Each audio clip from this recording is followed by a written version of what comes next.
for I this. cannot hear you. How are you doing? Can you hear me just fine? I can hear you perfectly. I Yes. cannot hear you, Oh, unfortunately. um, I've been on Zoom calls all morning, Yeah, so still can't hear you. uh,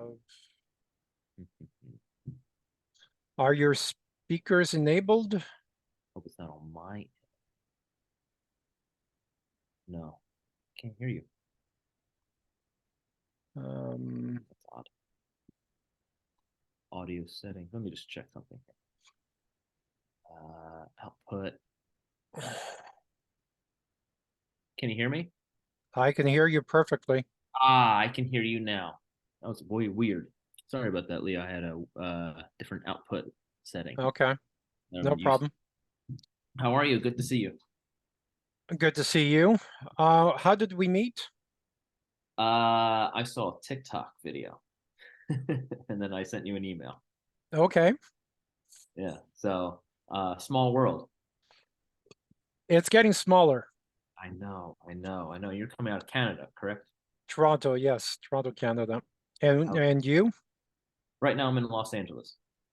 California. I had a condo in Manhattan Beach, California, just before COVID, and it terrified me, so I sold it, and I figured I was going to be safer in Canada. I wasn't.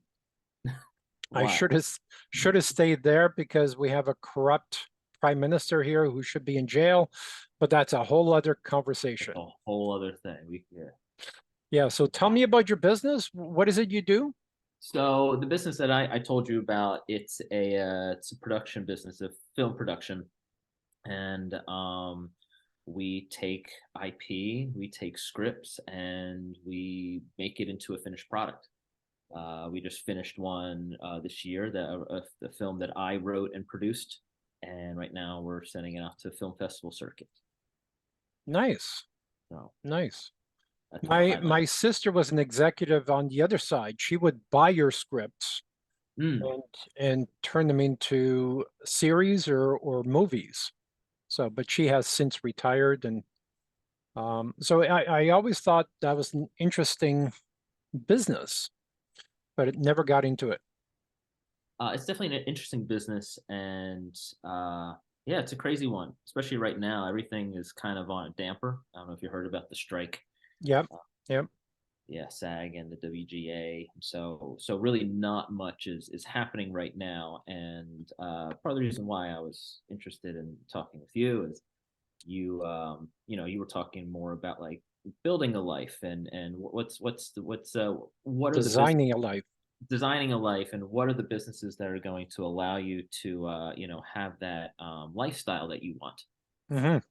and not kind of shackle you in a way. Right. So So that is that that what this conversation is about? partly, but also I remember you talking about buying businesses and starting businesses, and I think I mentioned I have a little bit of capital. I'm trying to figure out what to do with. I was looking into real estate, and as you know, the numbers just don't work.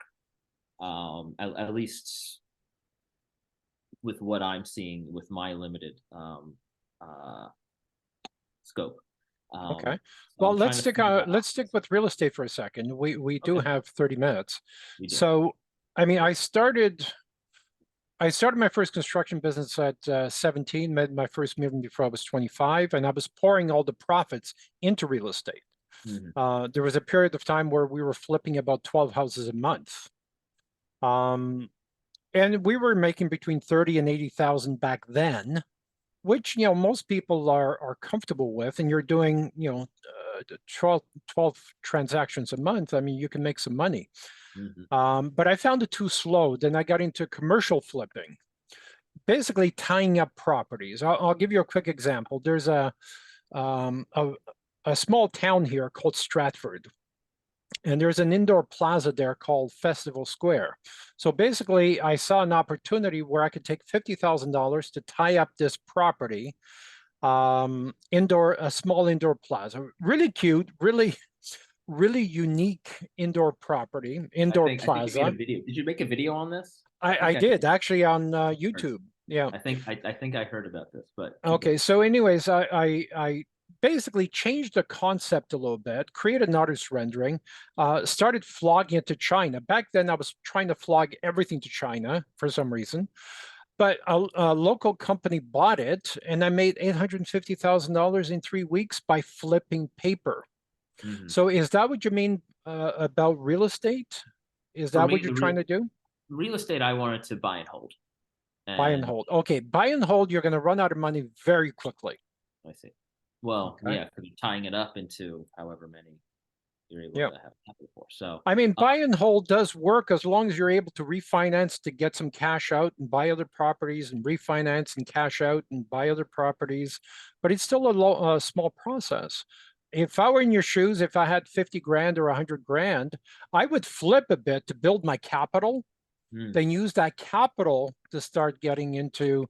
Actually, did you see the video where I talk about conceptual investing? no.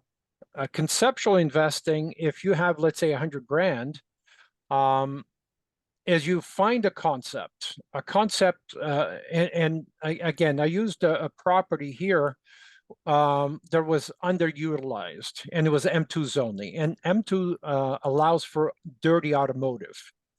And doing some research and using 5 different strategies put together, I found this property that was on a dead end street, right? The average rents were $2.25. It had Wow. 11 units, a total of 22,000 square feet. But doing some research, and nobody does research.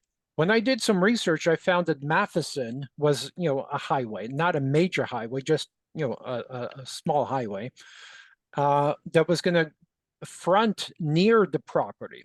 And I had enough time to apply to have the property front on Matheson as opposed to a dead end street.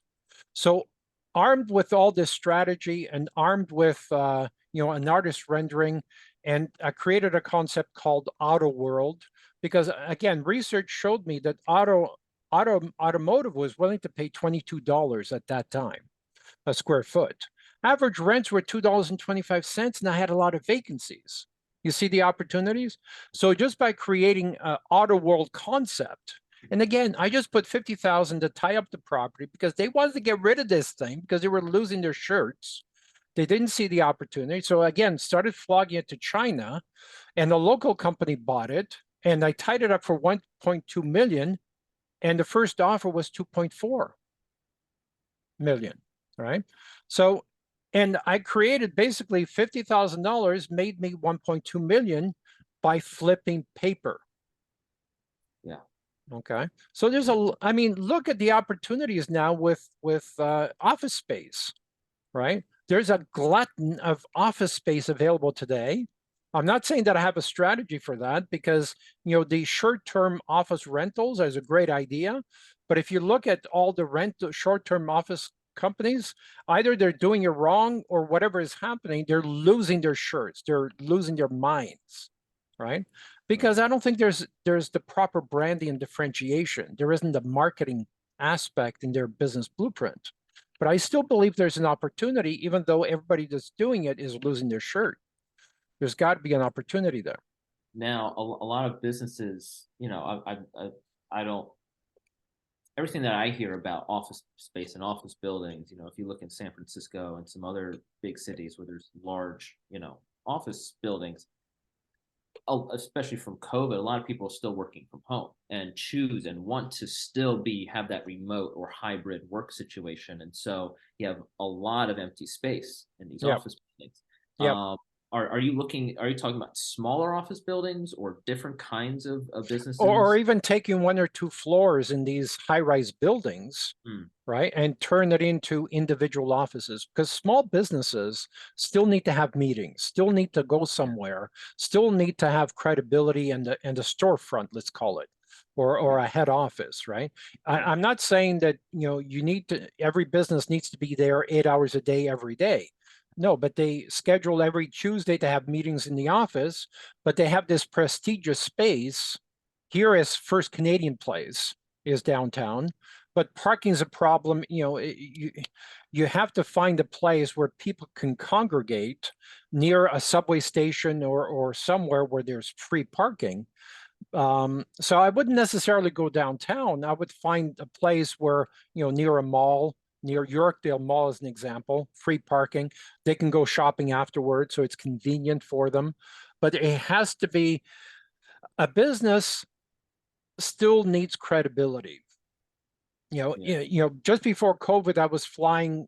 I was averaging 5 flights a week, flying all over North America, meeting people because there's still the people that need a handshake, needs to put a face to a name, right? Right. So there's still that. There's still the old mindsets where they want to know where your business resides, right? They don't want to do business with fly-by-night companies because that's a problem. So if you have an office at First Canadian Place, as an example, that buys you credibility, even though it's only an 8x8 office, right? And how what are your thoughts on residential real estate, investing in that? Or People always need a place to live, that's how I see. Yeah. always. And that's what I've been looking towards, Yeah. residential. Not any But the commercial. average residential home Mhm. is not an asset because it Correct. doesn't produce income, Mhm. right? So what I did for a while after my second divorce, my first divorce cost me 7 million. Second divorce kind of wiped me out. So I Mhm. had to start from scratch, right? So I needed to build some capital. So one of the first things that I wanted to do was buy a piece of real estate, but create I don't want to call it a rooming house, but that's what it was. I rented out rooms. My expenses were 2,500. My income was 4,500. Right. Okay. And I created an atmosphere. Some of my best friends today came from that rooming house. I mean, we had movie nights, we had pool nights, we had spaghetti nights, we had, it was attracting really close friends. And I wanted to make sure I attracted the right people because I wanted to build, really tight relationships with these people. We went off-road biking, we did a lot of these things. And we built some really good relationships, and people need that, right?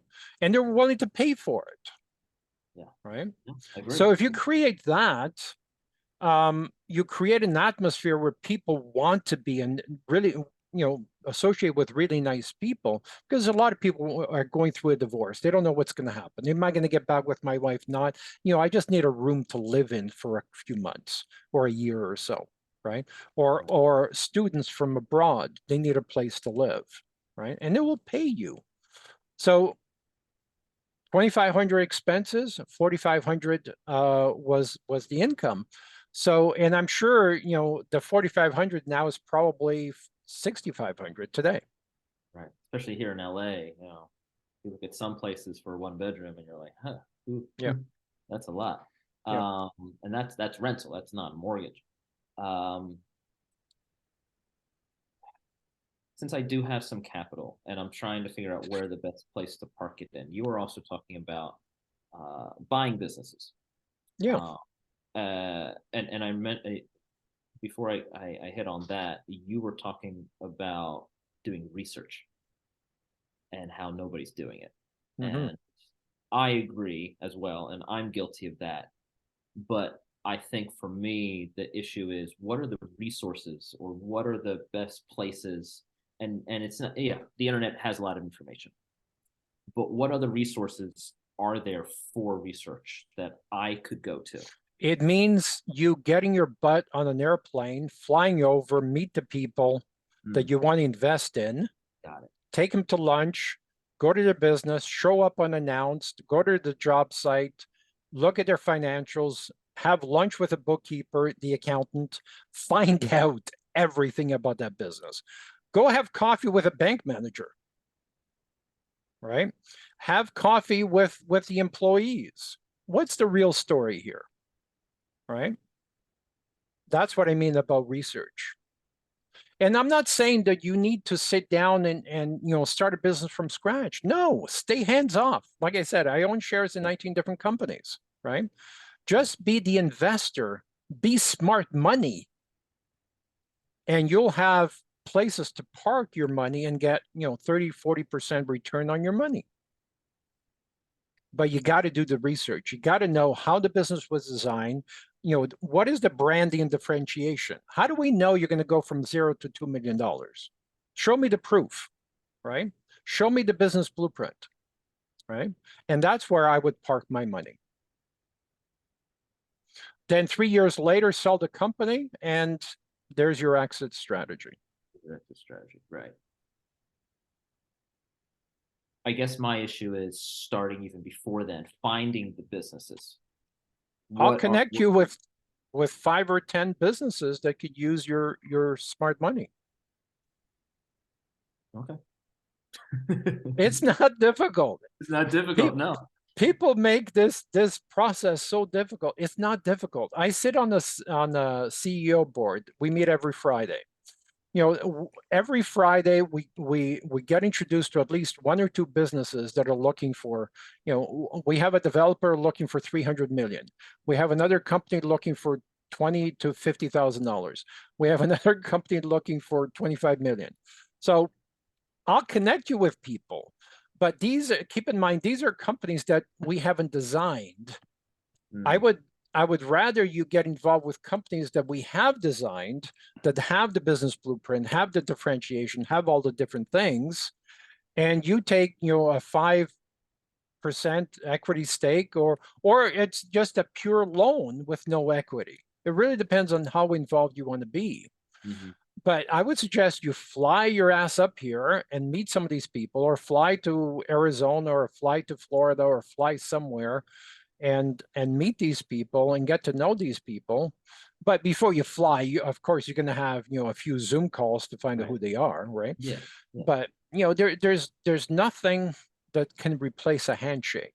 No. And looking in someone's eye and say, okay, how is this going to work? Right. Okay. That's that. Make it easy. So you're just willing to connect smart money with the businesses that you've helped design, or other businesses in your group. Yeah, because it helps you and it helps my clients. Yes. And that's why I'm willing to do it for free. Because ultimately I'm helping my clients. Yes. And got it. And the businesses, they're mostly in construction, if I remember seeing. We used to be all over the place. We used to be in the funeral industry, travel and tourism, hospitality. But there's so much money to be made in the construction industry. Yeah. Right? The construction industry has been the most profitable industry consistently since 1920. So why bother with everything else? Right? Okay. I mean, I live in Los Angeles, and I see people moving in and moving out weekly.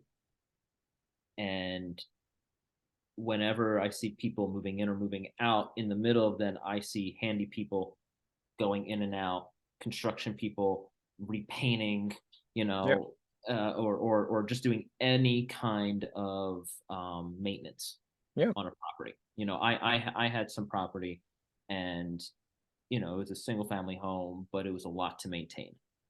And there was always somebody working on it. Somebody was doing something. And I went, there's a ton of money and this is just one property. Imagine the multitude of everybody, not just, everywhere. And so that's when I was thinking, like, hey, why not even have just something, just a little bit, just to start working more for myself, but also giving a need to people who need it, so that's where I was thinking in terms of. Yeah, there are many doctors and lawyers who have, a career, but want to park their money where it's safe, but want a better than average return on their money. This is a great strategy for those people, and they don't have to, quit their jobs to go run a business. Yeah. Right? And the other people in your group, not your clients in your group, are they other smart money people trying to park their money, or is it just all over the place, just trying to get information? No, the board is consistent, is people that are basically business advisors. There's basically 10 of us, and people come to us, business owners come to us when they hit a wall, when they have a challenge with an employee. We had a situation where a key employee started punching holes in drywall. What do you do in a situation like that? He brings in, millions of dollars. He was bringing in about $10 million a year. So it's not as simple as, fire his ass, call the police and get him arrested. It's not that simple. He represents about $10 million a year to you. Okay. How do you solve that problem? So that was one of the challenges.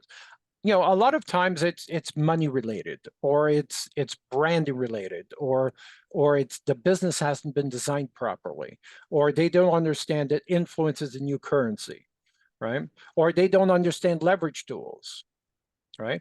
They started working with their hands, and all of a sudden the company grows to 10 million, 20 million, sometimes 100 million, but they never changed their mindset, right?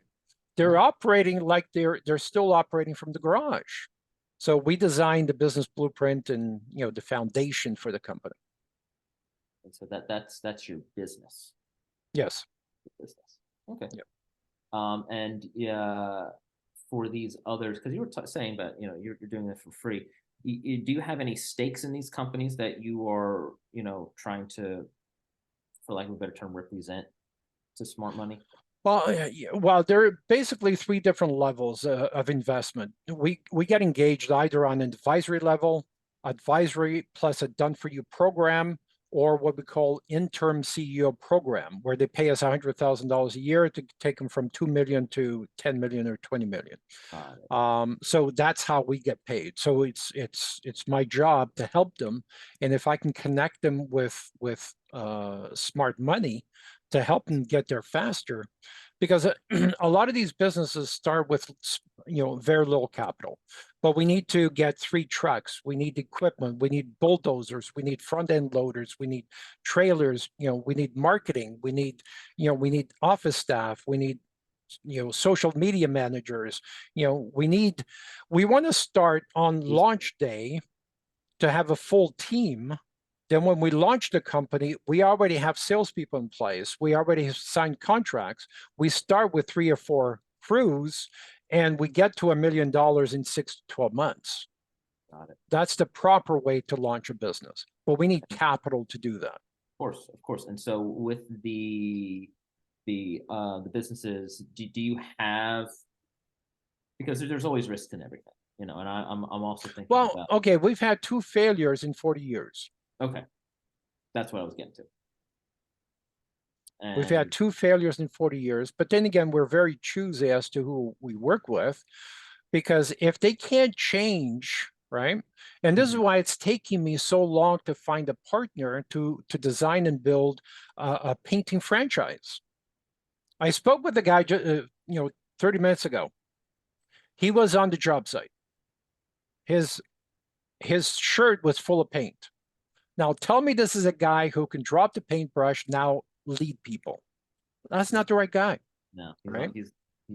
He's a hands-on guy, and he's not a visionary. He doesn't know how to build culture, right?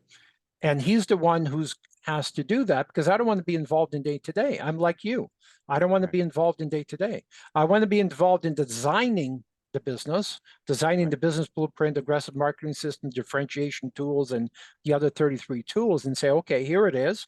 We'll give a copy to each of your key people, and we're going to train them to make sure they know what they're doing. But my expectation is that we get to $1 million in 6 months, right? And if the train doesn't gain the momentum, then we jump in. But if they're on track to deliver their daily and weekly goals, because we measure daily, right? We measure weekly, right? If they're on track to achieve their goals, hey, we're hands off. Yeah. It's when they have trouble, we say, hey, this needs to be done better. Yeah. Right. Yeah. So you're just like planting the seed. We're planting the forest so we can harvest. Yes. Yes. Yeah. You can't harvest a forest until you plant. Very true. Yeah. Yeah.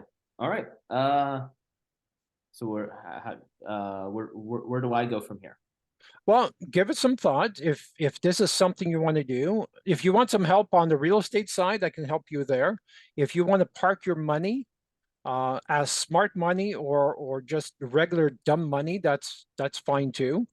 Tell me how involved you want to get. Tell me what kind of money you want to start with. If you want to start with 5,000, 100,000, $500,000, whatever it is. Tell me what you want to test our relationship with. And if it works out well, then you keep putting in money to other companies. And we start small and we prove ourselves every month and decide how fast or how slow you want to grow. So think about it for a few days, schedule another call. Also, are you okay if I post this video? Where would it be posted to? YouTube and TikTok. Sure. Why not? Right? If you want me to blur your name because your full name shows up, you don't Yeah, want if you could do that, that would be great. I'll blur your name. If you want me to blur your face and your background, I can do that too. But if you're going to do this, yeah, influence is the new currency. of I course. put everything out there. Yes. Okay. I don't hide anything. Yeah. I even posted a video this morning how I'm looking for the love of my life. Everything is on social media. Okay. Yeah. So give me instructions. If you want me to blur you, I'll blur you, but I would suggest not. You can blur my name. Okay. Because I'm in entertainment, and sometimes I've gotten a few weird emails, things, just because, oh, I saw your name and such and such. Yep. I don't. I'll blur your name. Give it some Everything thought. I mean, let me know, and let me know what type of businesses you're more comfortable with. But forget the romance. Don't make the same mistakes everybody else does. A well-structured, well-designed business, there's no romance. It's about solving a problem and solving clients' problems. So it's painting, it's flooring, it's interior design, it's roofing, it's, that's where you're going to get the return. It's not romance. If you want romance, go to the movies. Right. Well, to that point, I want to have something that's non-romantic that pays for my life, so that I can enjoy the things that I'm the quality of life. That's what I'm building. And if you need money for your movies, we might be able to help you with that as well. Okay. Okay. And by the way, this is a conversation that I kind of had yesterday. Which movies get money? Which movies get funded? It's the actor or actress that has millions of followers. She may not be a great actor, but she has millions of followers. Her movie gets funded. Why? Because she can promote the movie. She has her own audience that's that's already there. Exactly. Yeah, there's already that connection as well. Right. And there's certain genres that work better, that are just easy to like make money, but really it's about the package deal. It's about the cast. It's about like, the person, even if it's like a director, like, everyone's going to see the Martin Scorsese film. Everyone's going to see, even the people behind the scenes that are well known. Right. So in other words, the moral of this story is, Cameron, let me help you get millions and millions of followers so you can fund your own movies. And I'm working on that too. All right. I also have a podcast too. So okay. We can with that too as well. But anyway, 9:29. It was great meeting you. I will give this some thought. And what's the best way to get back in touch with you? Email? You have my calendar link. Just don't even email me. Just schedule another call. Okay, schedule. A pleasure talking to you. We'll talk again soon. Sounds good. Nice meeting you, Leo. Take care. Bye. Yeah, bye-bye.